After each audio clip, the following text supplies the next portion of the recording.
Don't weld me.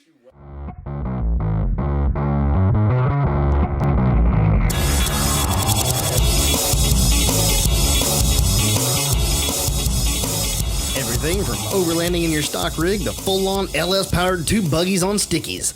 This is the Total Offroad Podcast. I'm your host, Steve. And I am Ian Boyce. And this is episode 6. All right. I'm excited. You excited? Yeah. I was trying to come up with something nifty to be like, number 6. Well, I got nothing for 6. That's okay. Next time. Number 7. I'll work on it this week for you. I'm going to keep fondling this paper so we can hear it in the microphone. Shit, I forgot about that. We ought to like tape the paper to the table. We took the pens away. I took the pens away, left the paper. Damn. Now I'm like, it's like, don't touch the butt, but I'm going to touch it. I'm going to have to touch this paper. I'm ready to go wheeling. I am too. Okay, did you get the buggy done? Back to the internet. Back to the internet. I worked on it. That's good. That's a start. That's a start. I got the, what to do? I got the seats done. Then I redid them. And then I actually redid them like another half of a time. I redid half of it. Hey, how do you half do the... So you half-assed it, but you didn't? I didn't half-ass it the first time. It would have worked perfectly fine. It just looked like crap. Okay. And so I went back to my like DIY, like phone a fabricator plan. And I was like, fabricator Josh. plan. Yeah. Well, every time I get stuck, I just send Josh a picture down at Wolf Fabworks. And I'm like, tell me how to fix my fuck up. And he's like, draws like a little squiggly line. And I'm like, all right, I've been looking at this for about 4 hours and did not come up with that solution. So thanks for making me seem stupid, but it worked. Squiggly line. Yeah, it was bad. So, and I was like, that's what it needed. It needed to flow better. It just looked like you put some tube and threw some shit together, which, I mean, not that I did, but I did, you know? Mm-hmm. So we kind of talked some back and forth and then ended up with a little cleaner idea. So then I did that. And then I kind of half changed it in the middle just because I didn't want to go get a door. It doesn't have the doors on it. So I didn't want to go get a door to put it on to make sure that it would clear the door at the bottom of the door when it shuts. Mm-hmm. So I just moved it in a couple inches. So that just involved like shortening up my hoop and putting it in. But so I got that done. Need to finish the rear and weld my tabs on. And then we should be sitting in it making motor noises, which will be kind of exciting. Sitting in it making motor noises. Yeah, I sat in it making motor noises, but not like officially in a seat that's mounted. So that's close. That's a new step in my life. In actual seats. Yeah. So nice. Lawn chairs in the driveway, different concept. But yeah, it'll be nice. We'll get some progress done. I got my radiator mount done. I need to get that welded onto the radiator. We got a picture of that on the old gram? I didn't take a picture of the radiator mount because it's not really that exciting looking. Oh, it's not as good looking as you'd anticipated? I mean, it looks fine. It's just a aluminum bracket. That seems pretty cool. So, I mean, it's aluminum, which is cool. I wish I could work with aluminum all the time. It's so easy to cut and like clean up and whatnot. I get it. It's almost too easy. Yes. I'm like, this should have been harder to do. But it'll be nice. I need to, because basically it's a 2-part, almost like a pinion truss tie-in, so you can pull or like a pinion guard, I guess, not a pinion, but so it's got the like plate that comes off the radiator and then a plate that's welded to the chassis, and then it is you bolted them together. Yeah And I'm going to use, everybody complains, and that's where the internet screws everything up. They always say not to hard mount your radiator because the chassis flexes and stuff. Like, I've seen this chassis. I know how this thing works. I haven't flexed it out, but this thing is beef. Like, if the front of that chassis, it's so close to the end of the frame anyway, flexes, we got big problems. Yeah. So because you got to mount it right behind the winch. Yeah, right. It's like angled up under the winch essentially. So I don't think that's going to flex much. If it does flex some, I've got it it's not in a solid mount at the bottom. It's in like a U channel. Should be fine then. With rubber. Yeah. And I thought about using some little like rubber bushings between the two plates on the top, but I was like, I don't know if that's necessary or not. Because then the bolt's not like sheer, even though it's not like a load bearing. I don't know. It's just a little bit of wiggle. But it's also, it's just welded to the frame of the radiator. It's not like it's welded to the core where it's going to tear the core of the radiator. So I feel like, I don't know. I'd have to look at it. I don't think it's going to be that bad. Yeah. You might be able to do like you're saying, and put like a little rubber, just like put a rubber strap between it. Yep. Yeah. Just a little thin layer just to give it a little bit of give. I don't think it's going to flex much. But again, if it does flex and crack out, that means it's been wheeling a couple times. So this much radiator talk, you're definitely going to post a picture now. Ah, damn it. You're doing it. Fine. Okay. I didn't do shit this week. I thought you put the little electrical together.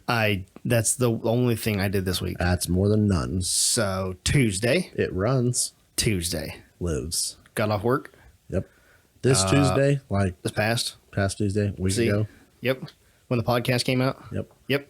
And if you guys follow us on the Grim, you probably saw this and got a little prelude to this. But yeah, I got off work there and ran out to the local U-Pole, found a 91 Cherokee that was obliterated, but it had a perfect harness. So I snagged that up, went over to Mike's, and got some work done. This is my question for you, because I saw this post, and first of all, I'm surprised that harness looked as good as it did. Dude, minty. Second of all, how many Jeeps did you have to go through to find a mint harness? See, now I think it was the first Jeep I went to. Here's the messed up part. False. He gave me like there's just no way. It's the freaking Midwest. There's salt problems. Okay, no, it's like it's an inherent thing. So you go into this particular U-Pole. You go in there. He's like, "What are you looking for?" I told him, and he's like, "All right, cool. Here's a list of all of those vehicles." Yeah. The nice thing is know your shit before you go in there, because I went in there one day and I don't remember. Honest to God, I have no clue what I was looking for. But it was in like a certain specific vehicle range, and I didn't know the years. And I was like, and then you're that asshole standing in line going, it might be in a 2000, because they just put it in the computer and just click a print button, and then they show you where the lot, or like where the vehicle's at in the lot. And I'm like, oh, this is awesome. Yeah, that's what it was. So he gave me the paper there with all the vehicles on it, and I looked at all of them. I was like, I already looked at their inventory online. Like they have it online. You can just look at what they have. Sweet. It is sweet because it's out there. I just gotta get it. Yep. He gave me a sheet. It's not on there.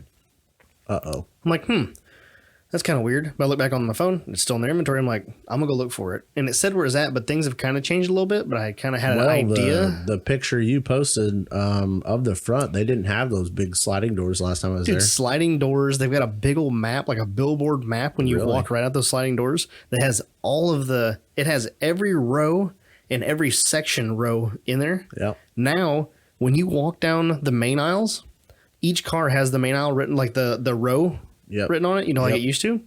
But not only does it have the row, when you walk down that row, every car on the hood has the car number written on it. Dude, I saw a picture somebody posted on Facebook.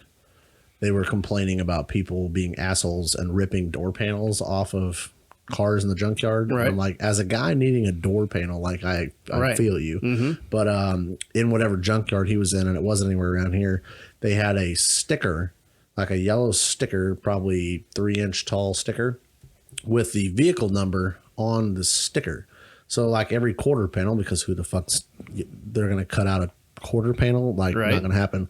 So they sticker this on the quarter panel of every vehicle is numbered, and I'm like, is numbered what vehicle it is? Yep. That's what Cultus has done now. That is so and awesome. And they number the hood. So it's just in white chalk. Yep. Or white marker, whatever. And they number the hood. So like I was looking for the next one. I was like, okay, it's in row 18, whatever. And it's car 35. Because I walked to row 18 and was like, looked at the rows. And it's like, so you're in a mid aisle. So you're in between. Row 18 passes through where you're walking. Yep. So you're like, which side is it on?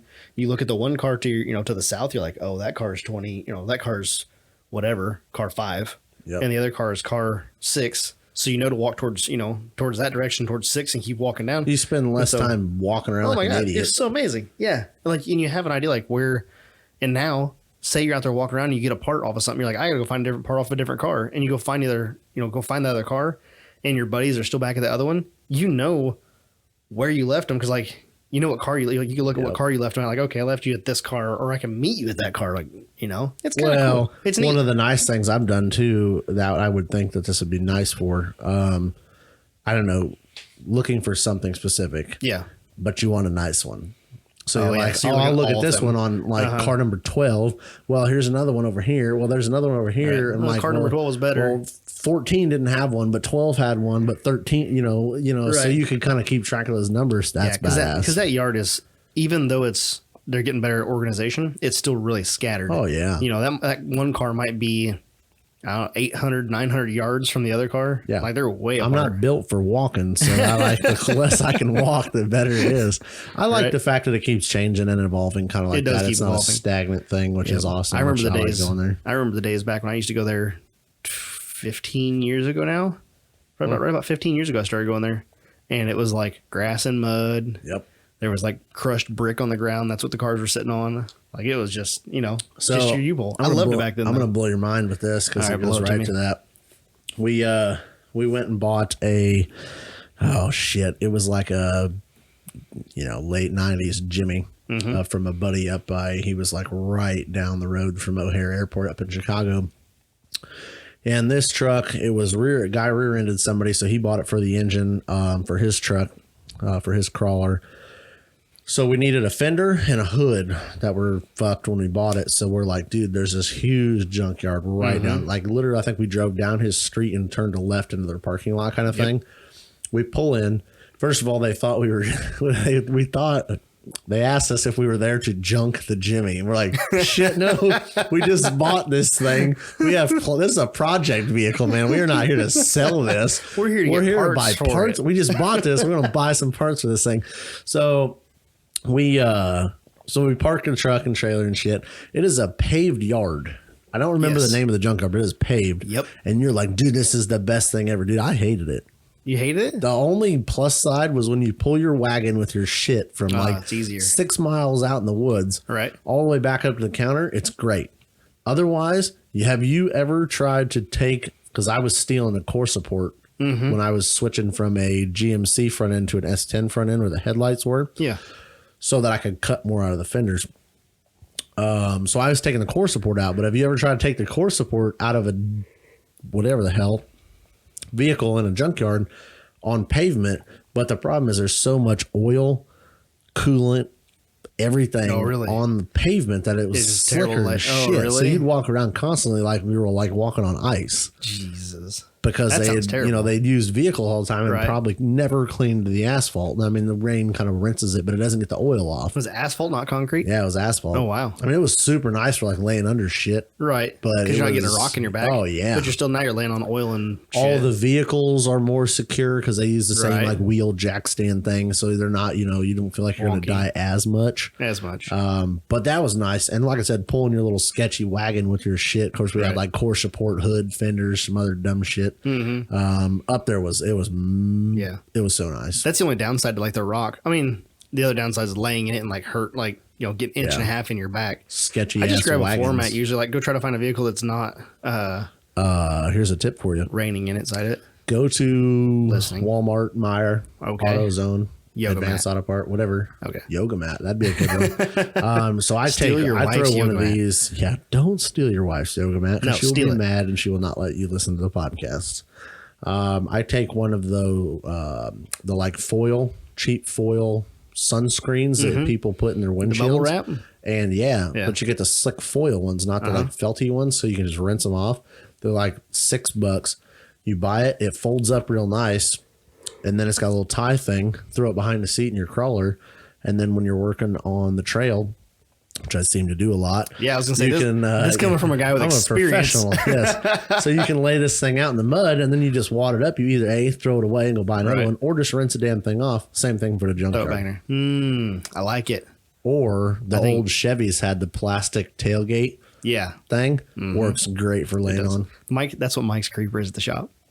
It works. That's what it is. Slides good. It's cheap as hell. Yeah, it's just a tailgate cover for a bed liner. Oh, jeez. They also work. I got something around here. I know we've drugged it's either a transmission or a transfer case or something. We've thrown on one of those and like drugged the damn thing out of the yard. Yeah, like, hey, that's the way to do it. Wagon. So back to where this got started. I ran out there to Cultus. I found this 91 that was not on the paper, but I did find it. It was still there, and it had a minty fresh. I considered taking the whole harness, but it was kind of cold. And I'm like, do I really need a whole harness for this, like this job? I mean, I would say no, but it would have been nice. It would have been like 110% right way to do it. Switch the whole harness. But the harness, if you're going to steal a whole harness, it needs to be an exact match. Yeah. Like otherwise, you're missing pins and shit. Yep. So I took my cutters and cut back 10 inches probably off that connector there at the firewall and ganked that. And you guys probably saw that in the video on the Graham account. If you didn't, shame on you. Shame on you. Because it was posted.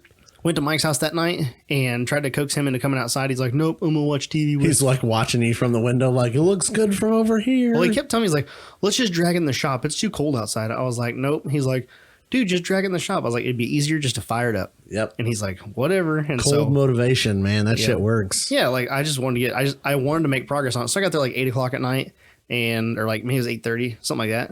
And started working on it. And then I clipped back the wire and I pulled I heated the other plug up with a heat gun and pulled the pin out of the replacement, threw that pin in the new one. And then I used the solder seal, the new style, like solder and.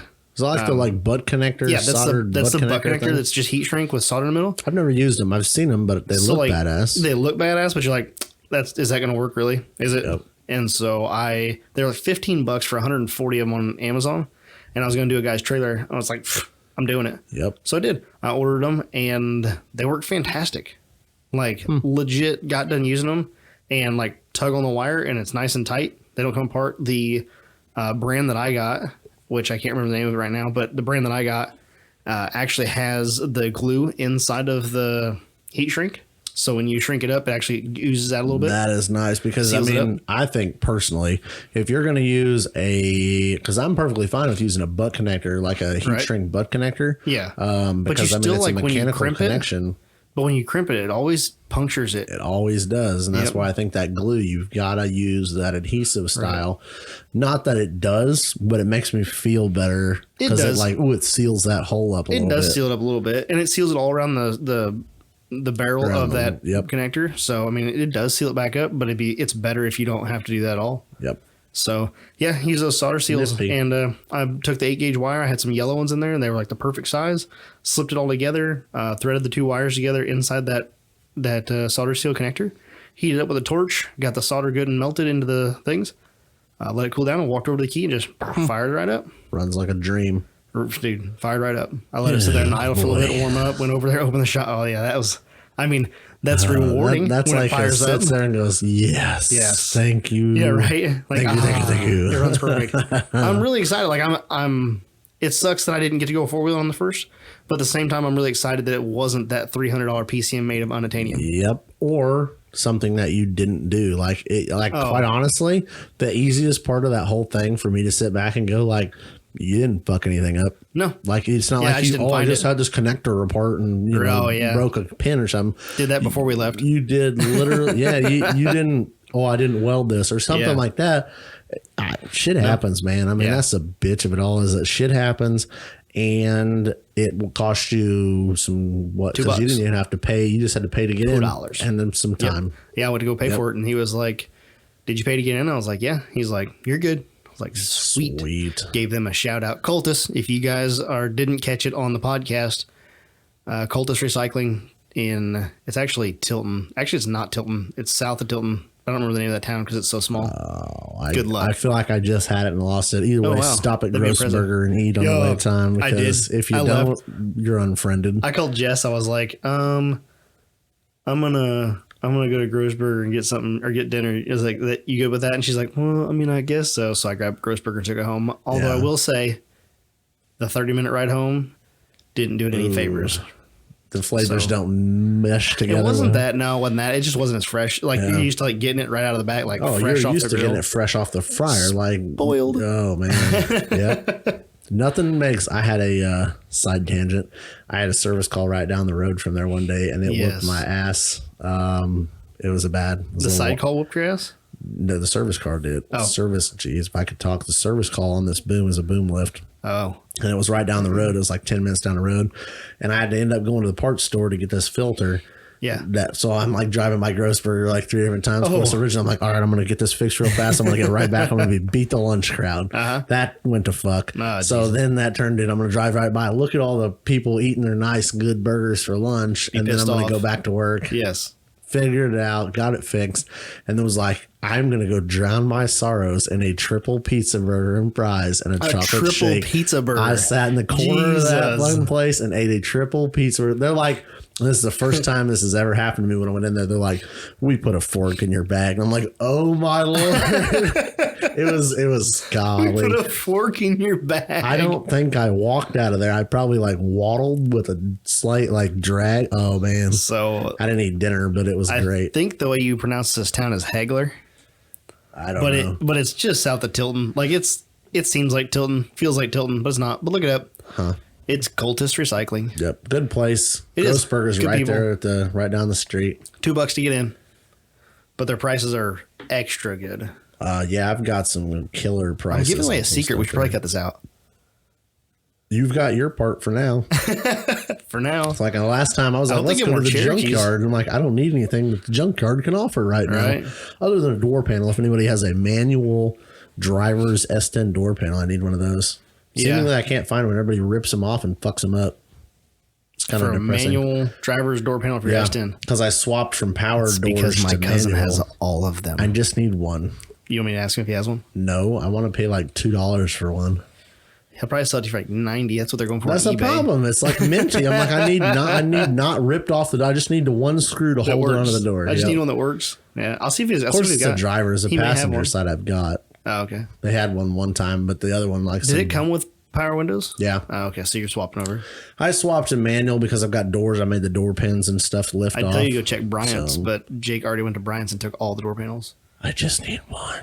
Okay, I'll check with him. One door panel. Yeah. Yes. What else we got going on today? We got Loki back in the garage. Yep. It's cold as balls. Dude, it's stupid. Like, this is the time where I really hate living here because it's so windy and cold. Dude, it was, what was it last night? It was like 6 degrees and 30-mile-an-hour winds. Like a negative 14 wind chill. It sucked. I went to open the window behind me and it was like frozen shut. I'm like, this is, I was wondering, like, if there was a fire, we'd be fucked. Then again, I guess the window would probably thaw out and we could like wait for it to thaw and then escape. Hold on, honey. We'll just wait till that fire gets close enough and thaws this window out. Sorry, no fire escape. Fucking crap. I hate this weather. It sucks. Like, I don't mind cold, but there's cold and there's like holy shit cold. And it's holy shit cold. Right. Had a little giveaway going on that we were a little bit part of. We did. It was I think it was our first official giveaway. Yeah. With the podcast. That we were part of. Like, it wasn't our giveaway so much, but we were included in it. We knew the answer. It felt so We did know the answer. Everyone's like, why don't you tell me the answer? I'm like, why don't you guess the right number? And then I'll tell you if you're right or not. And then I will not tell you if you're right until the end. And then they'd post their number. I'm like, oh, you weren't even close, you loser. It was great. Well, I hope we got some people to them. I had some people posting on Low-Key page, and they'd post a number on there, like, make sure you go over to Snake Creek and post over there. This is not the right post for that. This is not the right place. Like, close, but not quite. Do you want me to tell you? I'll go guess your number for you. We'll take care of that. 7. So who'd we do this giveaway with? Snake Creek Offroad. It's an interesting looking little setup. Yeah. I like it. Nice little new shop. Yep. It looks nice. Looks very professional. One man band, one bay. Yep. We were browsing on mostly page Jeeps earlier, and I didn't see. That's my only complaint is I'm sure he'll have something to say about it, but I didn't see he has like an XJ, a YJ. I didn't see. You hate on Jeeps over there? No, I just didn't see an S10 listing. Didn't see a listing for any S10 products. I don't know if maybe it looks like it's mostly Jeep, but. I could be wrong. You know what? I think I saw him working on something the other day that wasn't a Jeep, but I could be wrong. Hope so. I'm just saying I didn't see any S10 off-road products listed. Yes. Not saying he doesn't do it. I'm just saying he doesn't advertise that he stocks S10 off-road parts. Who stocks S10 off-road? There's got to be a guy out there that's like, how many S10s? I got lift kits for it. There has to be one. No. Yes. Stop. The best part is I'm bitching about not having S10 parts, and if he had a S10 part, I'm like, no, it doesn't fit. Is it a driver's door panel? It doesn't. Oh, dude, shit, yeah, that's all I need. If he stocks that, I'll be a customer for life. There you go. That's all you need. The worst part is that's all I'm ever going to need. Do I need anything else that bolts on an S10? No, I don't have an S10 frame. I have a tube chassis S10. So really, what is I just like to bitch about with stuff with no S10 parts at all, except for the cosmetics. I just like to piss Jeep people off because there's more of them than there are of me. They just get mad and it's funny. And I'm like, shut up. You don't have to remind me that your shit wheel's better than I do. I already know this. Such a hater. I would buy. Coming from a guy that's part of a full-size Chevy club. I know. I specifically Chevy. It's all for the internet. I tell you, I front that I drive a Chevy daily. I wheel with an S10. It's like, can you not just be fucking normal and just go, drive a nice normal car that doesn't break all the time and go wheel a Jeep? Like, damn it. No, I want to do shit wrong. Thanks. Whatever. But yeah, give Tim over at Snake Creek Off-Road a look there. I mean, It's some nice stuff. Looks like a real nice shop. It's just, I don't know, half hour or so outside of Indianapolis, southwest of Indy. And if you guys want a secret, the winning number is 68. Yeah, try that. See if you can, maybe he forgets that it's over. I don't know. But we should be, I think the game plan is to partner up with him and do another giveaway. We didn't realize this giveaway was only 24 hours when we're like, hey, we'll help you out. But we'll plug you. He's like, it's a 24-hour giveaway. I was like, we'll plug you today. Today only. That's all you'll get. Tomorrow, which nothing. Is fun. I think he's happy with that. That's all he wanted. It's a neat little giveaway. Yeah, it was cool. And so they're local, and they're in Martinsville, Indiana, or in that area. Yep. So. Yep. Which is weird because we work with Martinsville, Illinois. Yeah. There's a Marathon refinery down there that we work with for a lot of rental equipment. So I was like, not Martinsville, I know where that's at. I'm like, oh, it's not even in the same state. Thanks. It's probably almost closer. It honestly, I think it would be closer because Martinsville, Illinois is a pain in the ass to get to. Dude, that's where I bought my my 38s from. Yeah, and it takes you like 3 weeks to get down there because there's not a straight road from here to there. But not single straight road. Whatever. Route 1, but it's not straight. It's a nice scenic drive when you're getting paid to drive. Otherwise, that's not bad. No thanks. Right.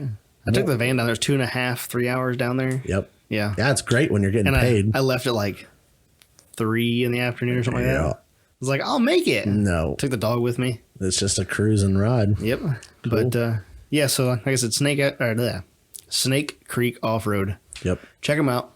Like, share, follow.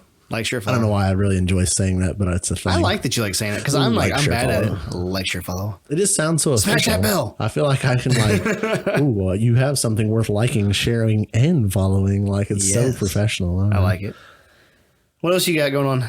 Oh boy. So I think the main content we're going to talk about today. Yeah. I was just thinking about something else that we were going to talk about in that whole thing there. And I forget what it was. What in the intro? I don't know. It was in our main, in the meat of the podcast. Yeah, we probably should get to the meat. Let's get in the meat. We've passed the bread, the lettuce, the cheese, the mayo. Now I just want a sandwich. The meat. So the meat. What is the meat topic today? The meat topic is lockers, lockers, lockers. Ooh, I like that. Not just one, but all. Oh, all lockers. Three. All Wait. Lockers. One in the front, one in the back, one in the middle. So let me start this out. I want to get this out of the way. What your rig is what right now? My rig is what? Like locked it's an front XJ. and rear. We've established this with your Jeep. It's a paperweight. It moves. Mine doesn't even run. So okay, I'll give you that. So it's a locked front and rear or just in the rear? It's locked. It's got a locker front and rear. Okay. So I've got a Detroit in the front and a Grizzly in the rear. And the reason for that is because I was cheap with my money. Yep. The Grizzly was brand new when I made that purchase. It was a fairly new thing. So bought the Grizzly locker for the rear and bought a spool for the front of the Dana 44 back in the day. And then for my bachelor party in 16, when we did the whole front end swap with Matt, that's when I picked up the Detroit and the Chromos. I would say they're the same. I like both of them. I did break the Grizzly on a rock. I don't know what I broke. Something internally. They were able to fix it though. So you had to send that back off to them and have send them it off fix it? Send it back to Randy's Ring and Pinion. Nice. And they had it turned around in about 7 days. Does that come with any warranty? I don't know. It came with a warranty, but I was outside of it. Yeah. Okay. It cost me like $230. I've always done, honestly, I've always just done either, because I think my truck had a G80 in it. My first half ton had a G80. Yeah, G80. We'll get into that talk in a minute. We're going to talk about some mind-blowing stuff there. But it just had the G80 in the rear and open in the front with the IFS, thank God. And then I have always done just welded front and rear. I can tell you that I have never had let's see how I can put this. I've never had one thing in the off-road world that has changed off-roading performance so much as a front locker. Oh, dude. Or just, being locker welded in front, in the front. So wait, so you had it, okay, in that talk there. Yep. You already had it welded in the rear and then welded the front? Yep. And it made that big of a difference then? Wow. Because you're going to, and of course, this is a great topic for a podcast because everybody has a little different opinion on what's right and wrong, and there's really no wrong, I don't think. Yeah, I don't think so. I mean, there's differences of opinion just because of how it works and what you're doing. And then the worst thing is, what are you doing? Yeah. There's so many. Are you driving on the street or the trailer? Yep. You know, and then it just branches out from there. Yep. But yeah, I had the rear welded in the Toyota. I didn't have the front done because it was a Dana 44. So I was like, ooh. Eventually said, hell Scared with it. cat. Yeah. Oh boy.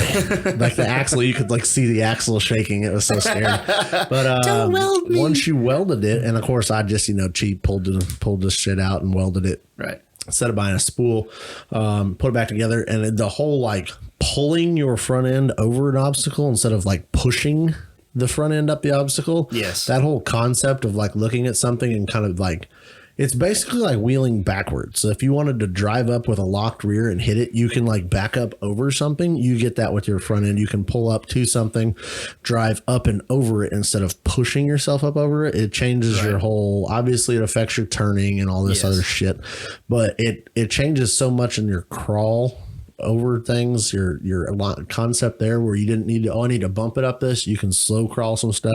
Yeah. So that was You can hang I think. you can hang that one tire. Yeah. And still be able to go up I got a tire in the air and I got no traction. So I think that for me is probably, lower gearing, whether it's in the transfer case, transmission, or in the axles is great, but you have gears.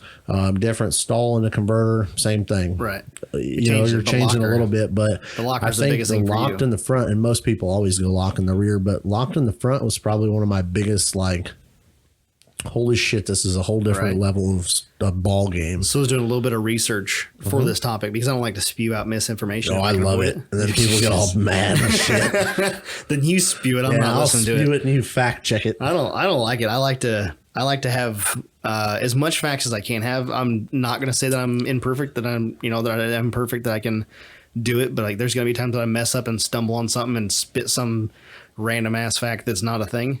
And hopefully somebody will call me out on it so I can fix it. Because I like to learn stuff. This topic's great because we've learned some stuff already. We were talking a little bit earlier before we started this and learned some stuff, and it's interesting. Right. I was watching YouTube and I come across Ronnie Dahl, the Australian overlander guy. Yep. He does a lot of cool videos. And I checked him out and he had one on lockers and he started with a front locker. Like when he did it, he went front locker first. Only locked in the front. Yep. That brings me to another concept that we'll talk about in a minute. Okay. So he said only locked in the front. And so he had the opportunity to go from a front locker to a rear locker. And I think he said that it was a selectable front locker. Okay. Which would make sense. Right. And yeah, because it would, it could have been a mechanical, but. It could have been, but if you're going to do in the front, I do think a selectable. But see, that brings me to another concept because I'm going completely opposite of this. So check this out. What's he wheeling this thing in? It's a, what is that I just don't know. I just don't know the guy. It's a diesel because it's in Australia. Mm-hmm. And now I can't think of what it is. It's not a Land Rover. It's a pickup. And I don't remember what pickup it is. More like a full size wise, or it's more like a... It's like a Toyota size, mid-size-y kind of truck, I think. Like an Isuzu. Yeah, it's something like that. But either way, I forget what it is that he wheels. But it's a crew cab pickup. I didn't know if we're wheeling like a full size or like a Cummins full size or something crazy or something stupid light. It's a crew cab mid-size. Okay. I would say it's stupid light, but he's got a big old if you go watch his videos, you'll see how big his bed box that he has. It's like a utility style box on the back. Like it's cab height, has all these doors. And yeah, it's crazy. So it probably weighs a pretty good bit. I would imagine it weighs probably 6,000 at least. Yeah. That's my guess. But anyway, he had a front locker and said that he switched to a rear locker and he liked the rear locker better because when he was going up a hill and had to make a turn, the front locker wouldn't allow him to get around there like he wanted to. I get that. Like that. 100%. And then he couldn't steer, I think, the way he wanted to. Yep. So then he said also he had a lot more control going down hills when he had a rear locker versus having a front locker. Like just driving straight down a hill? Down a hill. Yep, down a hill. And he said that he had more control because he felt that the back tires, because they were locked together, weren't allowing it to slip and spin. That's just that was his thing. That's what he said. I have not had a front locker over a rear locker. I've always had both. I've either had the rear only or both. I've never had front only. Just a front, right? But that's an interesting concept. Yeah, pretty cool. Because, to kind of credit his shit there, I guess. I could see that if you had the front locked, that the rear end is kind of gonna. It's got you more. would think it's going to kind of move a little bit more, I guess. So I guess I get his points, but again, it varies so much, and that's why I think this topic is. Every time you see this on the internet, it's like, oh, dude, yeah, because there's so many different, and I'm like, man, you all need to agree that there's like 17,000 different ways to do this, and what you're doing, and they're all dependent on where so you many live. Variables. Yeah, where you live, where you wheel, what you wheel, how you wheel, do you drive on the street? There's because just so many variables. My plan for the buggy is I'm going to put spools in the front and the rear. And I've spent a lot of time. Yep, I've spent a lot of time looking at it, talking to some people, and all kinds of other stuff. And I think for me, spool is the way to go right now. I am not going to disagree with that because of will lead into another part of this. And that is I was watching another YouTube video. It all happens when you're on the internet. It's all locked up. Yeah, well, that's like I don't learn by reading stuff. Yep, so like for me, it's either audio, like a podcast, or watching YouTube. Do you learn by watching Total or listening to Total Offroad podcasts? Let's hope so. Because I hope somebody learned something. Do we need to transcribe this and make this a book for you? Boy, that would be cool. We get like a children's picture book. Shit, they might even come with crayons. Yeah, it probably would. They're probably off-brand crayons. We can't afford Crayolas yet. Give it time.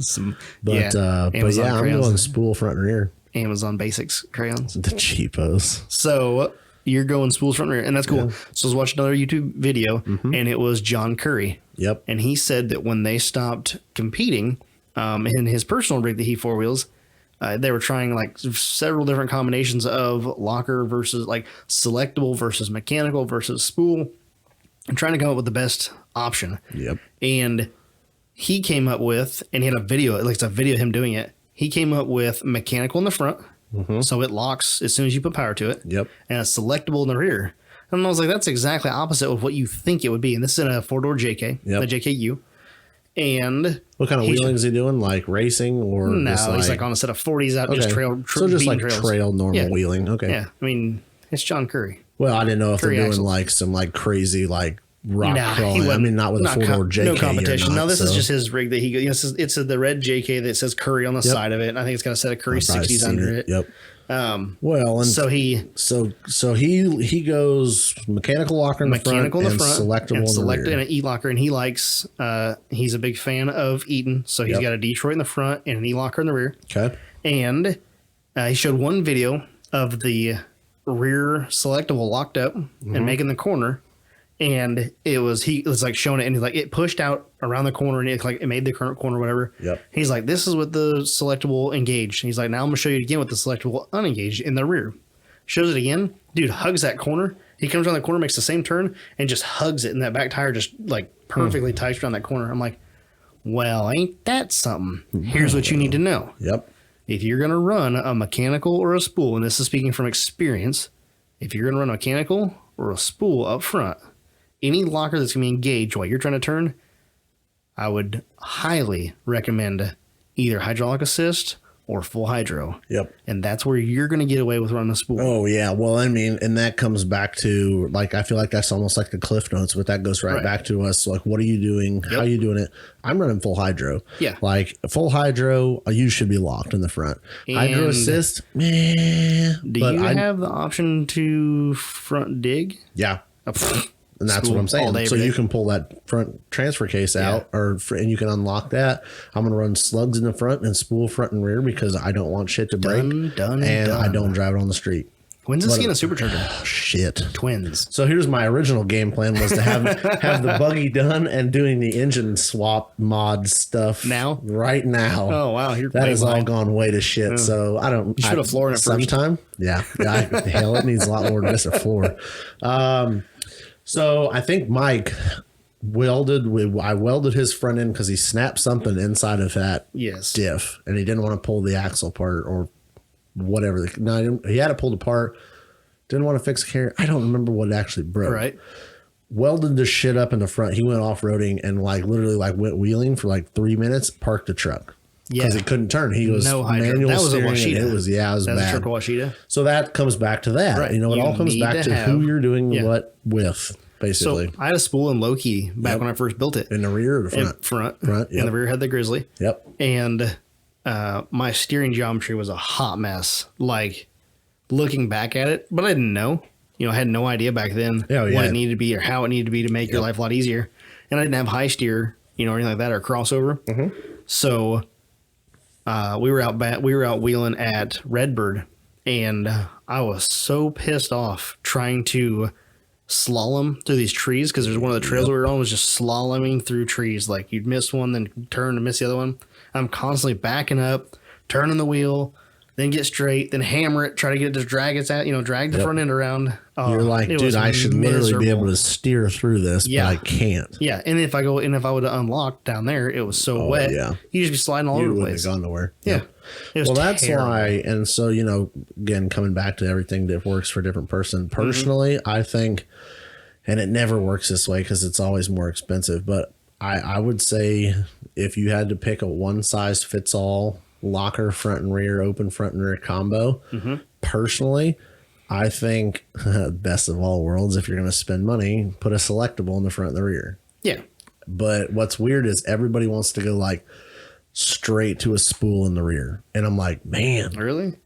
It seems to be the popular thing. Everybody, I'm locked in the rear, but open in the front. Dude, I'd just about rather have a locker in the front with some lockouts and be open in the rear, because I'll pull the front end over stuff all day long. The rear is going to push you around corners.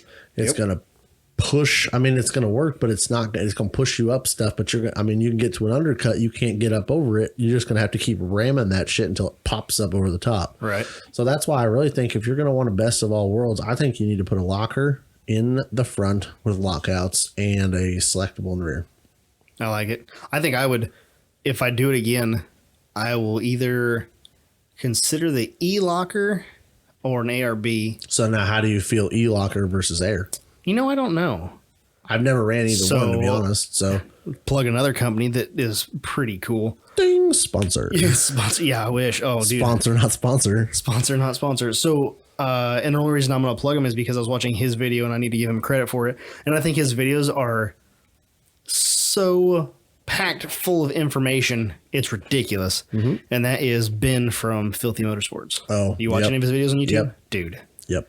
It's so much information. Like I have to stop midway. I'm like, hold on, let me rest my brain. What'd you just do? Yep. Yeah. Not gonna say that they're like really high speed.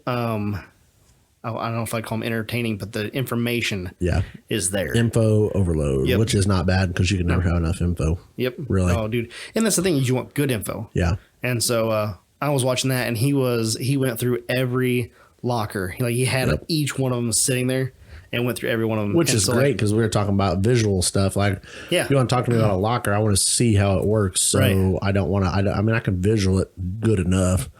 But like, I don't know. It's more simple than, put a locker in it, you know? Right. And that's just it. So, like, I was watching his videos. He's going over it. He went over the E-locker and how it's built, and he went over the ARB and how it's built. And I don't know.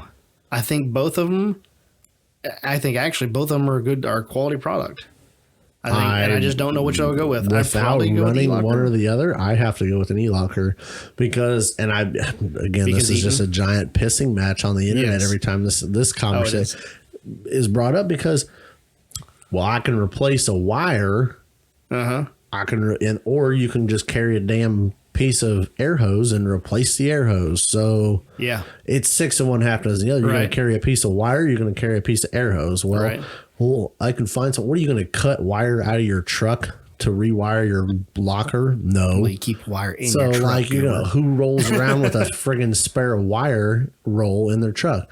But if you had a air locker, you'd have extra air locker. Why the hell would you not have a? Because they sell a splice kit to fix the air hose, and it's a little 1/4-inch PVC line.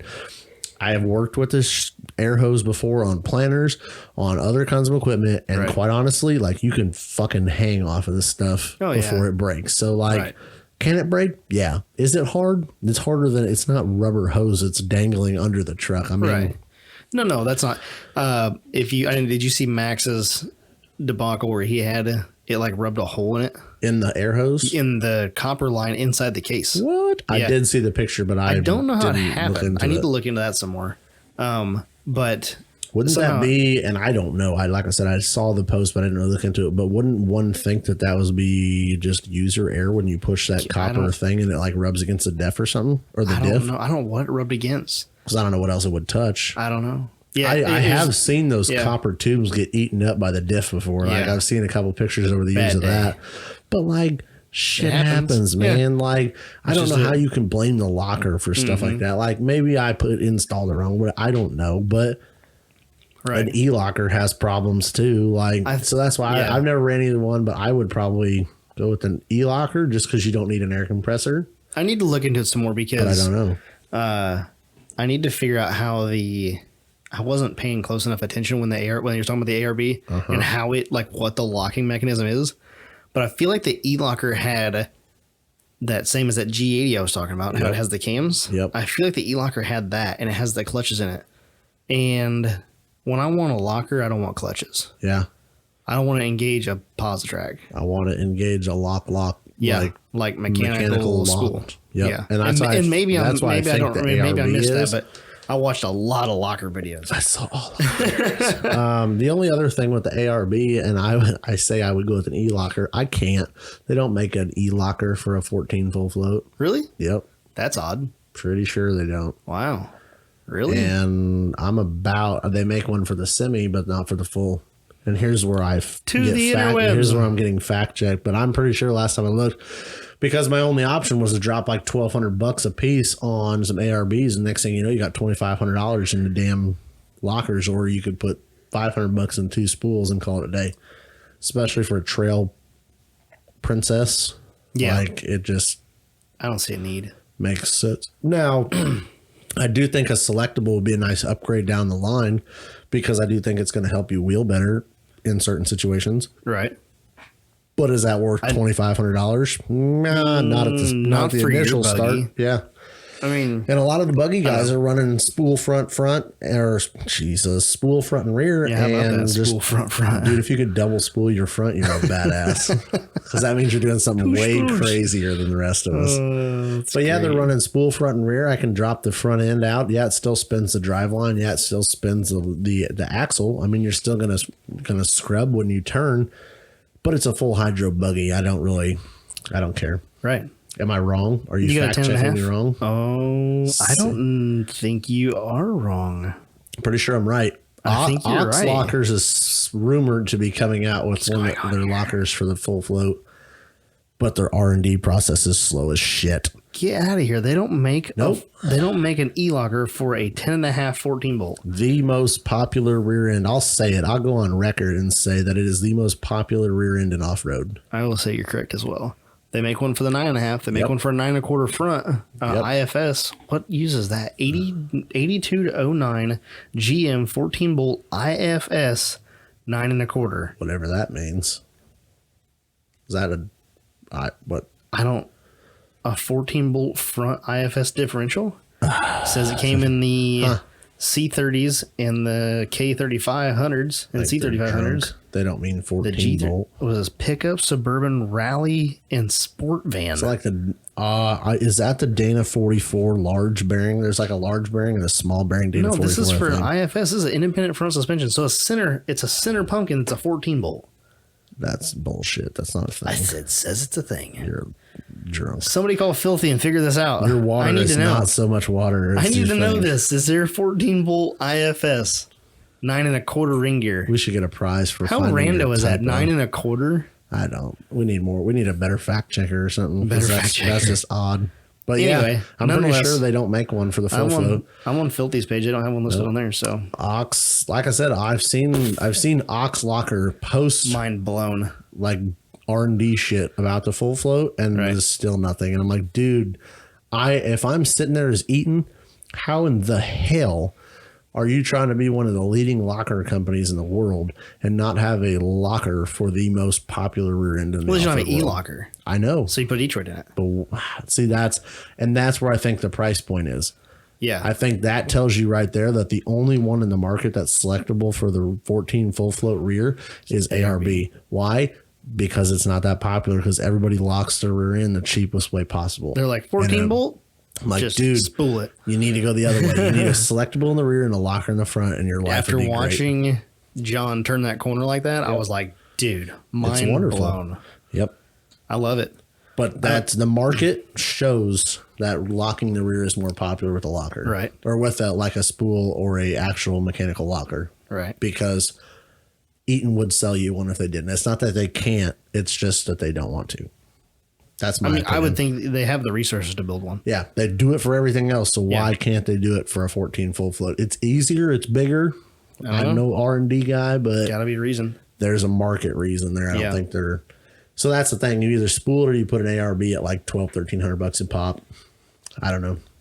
It's just crazy because, again, it comes down to this works for this guy. Well, I honestly think that a rear locker is, I think a rear locker is easier to justify when it's cheaper. Yeah. You know that makes sense because you can just weld it just as easy. But, yeah. So talking about you learned some G80 stuff. Yes. What did you learn? So I was watching the G80 and I already knew quite a bit about the G80, but I was watching a video on it and how it works. And one of the things about the G80 is it's essentially just a Positrack.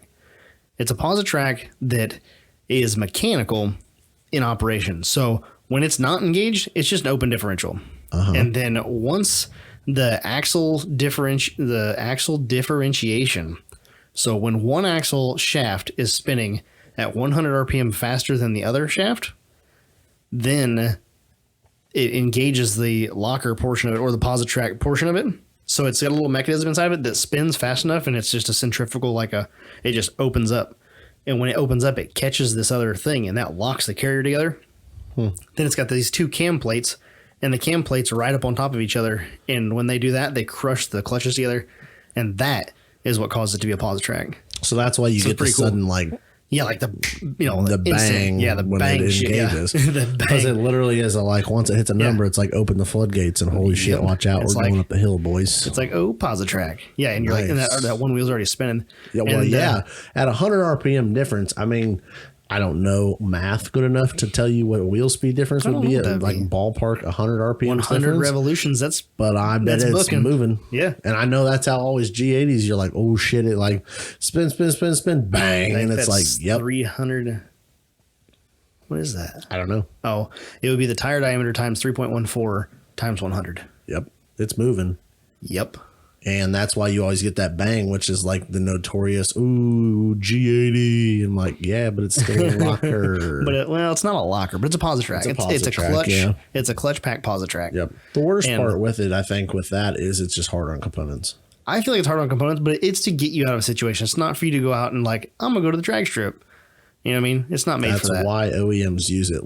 Yes. An OEM manufacturer of a full-size half-ton pickup doesn't give a shit if you're rock crawling over some crap with a locker in. Right. What they realized, they want you unstuck from snow back home to your garage. They want to give you that option for more traction, but they don't want to. What they realized is that the clutch pack setups, the spring and clutch Positracks from the olden days, is that because it's always engaged, they were only getting 20 to 30,000 mile lifespan out of those clutches before they burn up. So by going to this style, it's never engaged unless you need it. Yeah. So it's not using the clutches. Or it lasts longer to get them out of warranty. That too. 30,000 miles. Our warranty's got 6,000 miles left on it. I don't give a shit if your rear end explodes. But I think let's be honest. And honestly, it might be a skewed fact, but back in the 90s with your G80, everybody's like, those are like a bomb. Yeah. Ticking time bomb. Ticking time bomb. Dude, they still make them. They still make them. Oh, yeah. People don't give a shit about them now, and I don't know if it's because trucks are more expensive, so you want to beat the shit out of them. I don't know. I don't know. But how much can you really change that design? I don't know about the design, but so much as maybe beefing up some of the parts that were detonating. Yeah. I don't know. And I don't know. I would still think just by nature it's going to be hard on components. I've got a G80. The crew cab has a G80 in it. Yep. And the mechanism itself is fine. The clutch packs disintegrated. Yeah. Well, and at that point, what do? Can you buy a rebuild kit for X amount of dollars? I had a really hard time. I really had a hard time. I'm not doing that. I'm putting a tree track in it. Yeah. So when I do the 410 swap, because how much does that cost? I forget. $700. So No, it's not cheap. It's not super cheap. It's not super cheap, but you know what you're getting reliability. It's 100% reliable, and there's no clutches in it. Yep. It's all mechanical. It's a worm and it's like, a pinion. It's all hard parts. It's a pinion inside gear. I don't know if you've seen how it looks. It's got like a root style gears in it. It's pretty cool. Yep. The True Track. Check that out. The Google Eden True Track. Detroit True Track. Yeah. I don't know. It's sick. That's what I put in mind because that's the best road thing. Does like you said, it does its purpose to give you a little bit more traction. Yeah. It's not a wheelable locker essentially, but it's just interesting the concept on it because it all makes sense when you talk about G80s just engage and bang. Right. Well, no shit. That's their design purpose. That's exactly how it works. Yeah. I didn't know that. I didn't know there was a difference with the RPMs. Right. One more fun fact about the G80 before we lock up the locker talk. Oh my gosh. Somebody should. That was beautiful. I should teach a class on transitions, and that shit should be the intro to the class. Yeah. If you can be this good, you can just walk out of this class now. That was nice. So,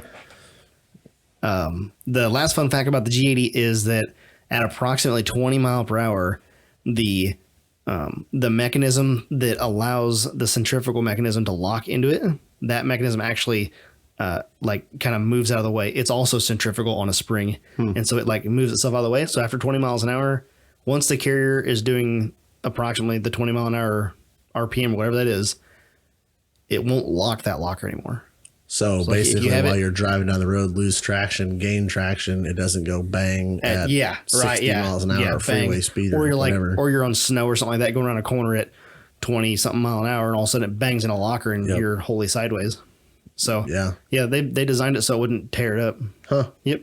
If you get it locked before 20 and you're doing like a big old smoky burnout and you get it up over 20 mile an hour, as long as it's already engaged and locked, it'll stay locked. But if it comes unlocked at that point, it won't reactivate. It won't reactivate. That's badass. I didn't know that. Annoying when you're trying to do cool burnout stuff. Well, it probably explains why you have times where you can't do cool burnout stuff. All right. We're putting the locker discussion in the locker. We're going to lock and the on lockers. to the next thing. God, that was a good one. It's wonderful. I loved it. We didn't even have that wrote down either. Yeah. That was like kudos. You get a gold star for the day. Yes. What are we drinking? Shit. All right. So today we are drinking a little craft brew.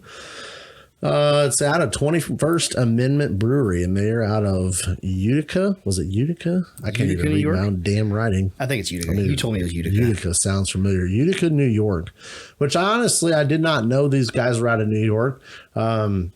We picked this up one of the last times we were down in Tennessee. I was just browsing for some beer and stuff. You're like, that looks good. That looks new. I've never seen anything that says blood orange instantly catches your eye. It does. We had an experience that we shared together. Oh my god! And about a local brewery with some blood orange. I don't want to talk about it. Get me all hot and bothered. We'll back to what we do have. It's a blood orange IPA. It's a 7%. It smells good. It smells good. It's got great.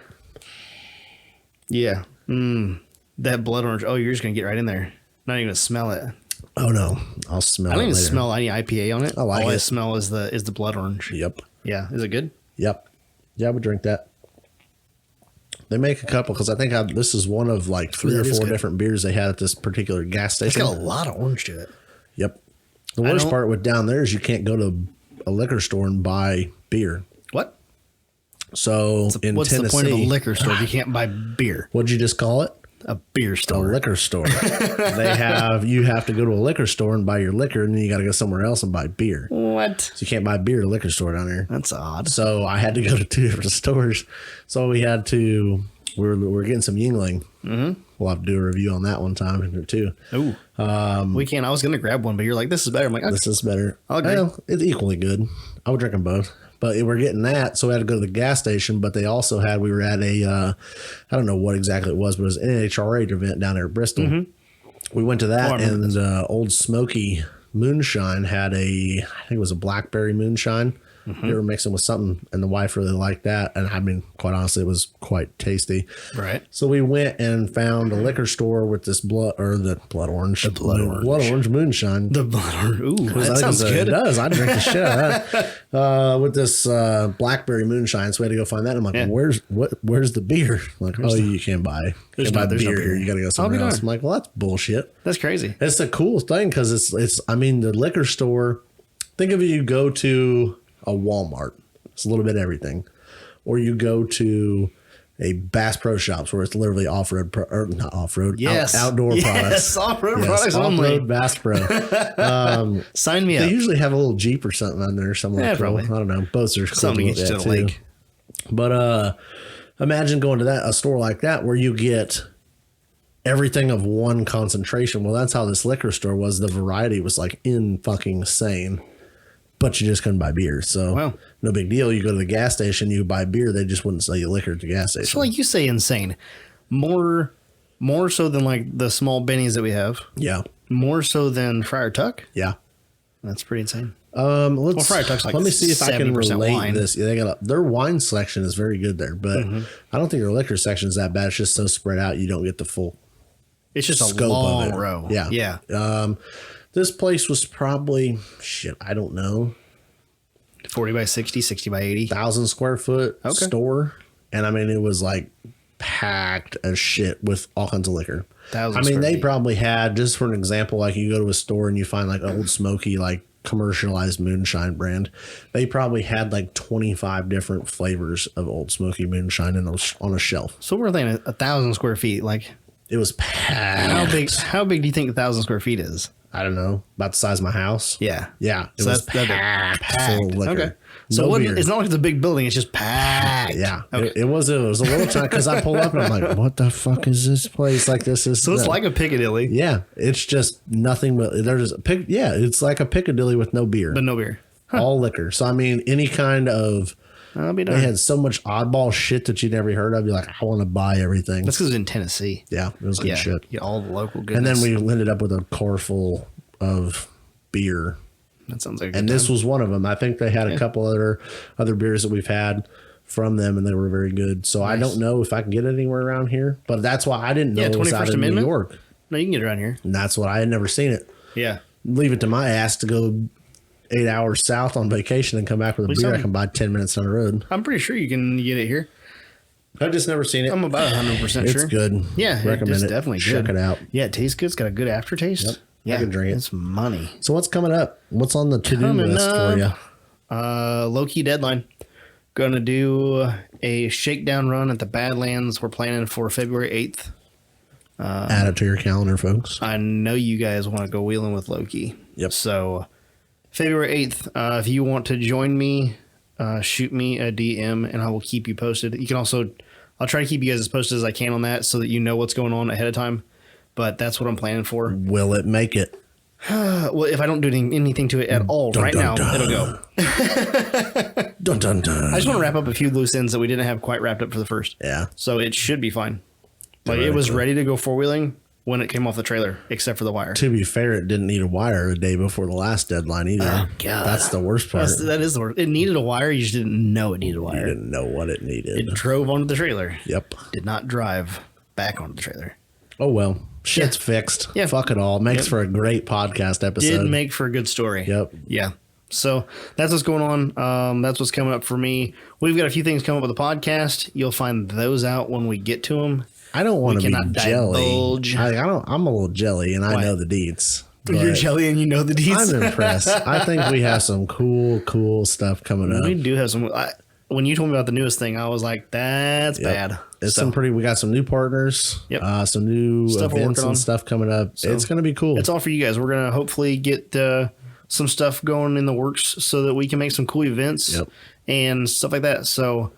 Probably gonna plan for some kind of like meetup, wheeling, meet and greet, sort of meet and barbecue, mostly so that we can check out you guys' cool shit. Yep, I like looking at other people's shit, and then I'll be the first one out there saying, "Hit that harder!" Yeah, give her a skinny pedal. Yep, y'all hit it again. But no, I think it's just more limiter. Yeah, all the limiter. I just think it's neat that we got some cool opportunities and stuff coming up that I think we can finally settle in. I think at least I feel a little bit more comfortable doing this stuff. It's a whole new thing for us, and I think we're finally past the new shiny phase, and I think we're ready to really kind of start buckling down and getting some good episodes, like hopefully this one. Hopefully, I mean, I like it. Hell with everybody else, but nothing seemingly like that's what everybody else's opinion matters. So I like listening to the reviews. I like people that are, have criticism to offer of, oh, try this or topics. I mean, I would love people to chime in and say, hey, we want to talk about this. I'll sit down. We'll sit down. We'll do some research on the topic. We'll come together. We'll talk about this. The best part is we are constantly expanding our resources as far as who we can talk to, who we can reach out to. And I think that's going to become clear with the next few, guests we have lined up, that we can use this podcast to help everyone. Yeah. If there's an industry professional that we would like to talk to pick their brain about off-road recovery gear or lockers or something like that, like I would love for people to listen and reach out and go, hey, we want to talk to so-and-so. Right. Hell yeah. Let's hit them up. Let's get them on here. We can do them over the phone, whatever. And that's what I think is exciting. So far, everybody I've contacted, people that I think are more of a big name, I've contacted about being on here. They're like, yeah, we can do that. Yep. That sounds like something that's cool. Everybody in this industry is more than willing to sit down and give you a half-hour phone conversation about a topic. And that's the cool thing. If we get an hour out of some of these big names, it's going to be nuts. So much information. We'll just split that up. Multi-part episodes. Part two. So, yeah. You got anything else coming up? Nope. That's all I got. Nope. Man. I'm going to keep working on the buggy. Yeah. Hopefully get the seats mounted. And then really, it's kind of weird, and maybe I'm wrong, but I've got it built up in my mind that once the seats are positioned, then I can set how far the dash comes back. Right. Then I can set the pedal placement. Like I know where they're going to go. I just don't know how far forward and backwards they're going to go. That sets the firewall. That sets the floor. So once those seats are mounted, it's go time. Like now I can start knocking shit out and hopefully make some progress, because I got some shit that I have promised this buggy for here in the coming year that get to work. It's got to be there. So if you guys are listening to this, get on Ian's Instagram page at Offroad_Ian and send him buggies killing hills. Shit. That's what he needs. Limiter killing buggies flopping on stickies.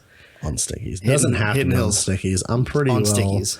That's the thing. Like with the stickies, you spend $3,000 on a set of tires, and like stickies are the best tire ever.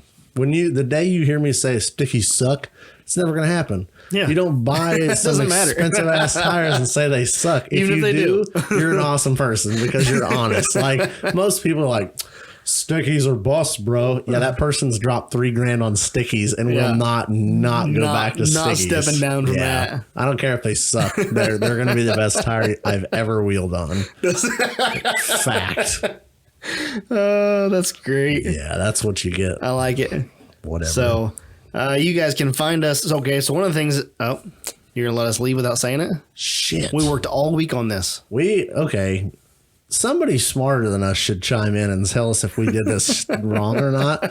I don't think this shit should have been that hard. To put it on YouTube? Yeah. It's on there. Yeah. Well, we have finally worked together. It's probably a little easier if you had a computer that was not a laptop and not super angry about what we're doing. We spent hours for you, the listener, but we are now caught up putting all episodes on YouTube. We have all 5 episodes on YouTube, so you can go there. It's just a picture. It's not an actual, like, us sitting here in the room picking our nose. But it will be someday. Someday we'll do some live videos. It could happen. That's kind of the plan. On location podcasts. Yeah. If you guys want that, let us know. Hit us in the DMs. So go check out our YouTube channel, Total Off-Road Podcast on YouTube. Subscribe, hit that bell, check it out. That way you guys will know when we get new episodes out on there, and you can listen to them on YouTube. And I think the plan is to drop a little extra content on there every once in a while, too. I think that's going to happen. All the videos, so like all the low-key videos, like full length, if we do anything like that, I'm looking into getting some stuff for a little more video stuff. That'll be cool. For trail, so we can get some video footage. Yep. Because I feel like that content's necessary. Like if you guys everybody likes it. If you guys are tuning into this podcast and you want to hear, you're going to want to see what we're up to. So we want to share that. So we're working on that. And then, but yeah, go check that out. Follow us on Instagram, total_offroad_podcast.